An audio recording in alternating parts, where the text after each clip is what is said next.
ప్రజాప్రతినిధి న్యూస్ కి స్వాగతం. రేపు మంత్రి పర్యటనలో భాగంగా దుబ్బాక కాంగ్రెస్ పార్టీ కార్యాలయంలో మీడియా సమావేశం నిర్వహించారు.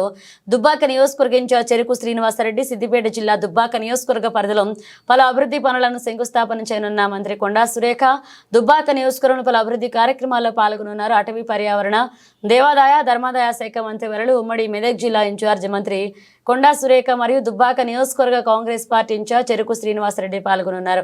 ఇక పలు అభివృద్ధి పనుల శంకుస్థాపన చేయడం కోసం వస్తున్న మంత్రి కొండా సురేఖ కార్యక్రమాన్ని ప్రతి ఒక్క కాంగ్రెస్ కార్యకర్తలకు నాయకులకు విజయవంతం చేయాలని దుబ్బాక నియోజకవర్గ కాంగ్రెస్ ఇన్ఛార్జ్ శ్రీనివాసరెడ్డి సూచించారు.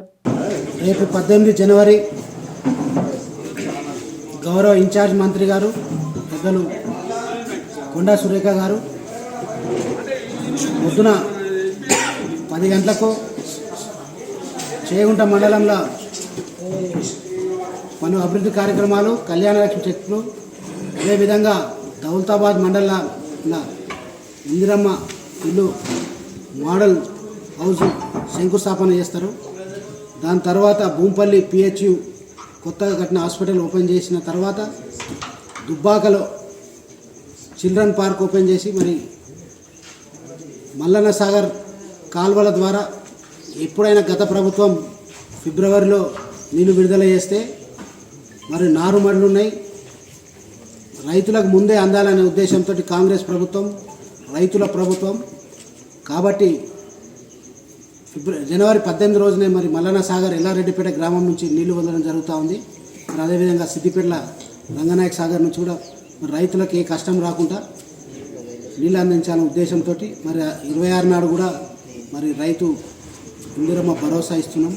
మరి ఎన్నికల హామీ ఇచ్చినట్టు ఎవరైతే రైతు కూలీలు ఉన్నారో భూమి లేని నిరుపేదలకు కూడా 12,000 రూపాయలు ఆ రోజు ప్రారంభోత్సవం చేయడం జరుగుతూ ఉంది.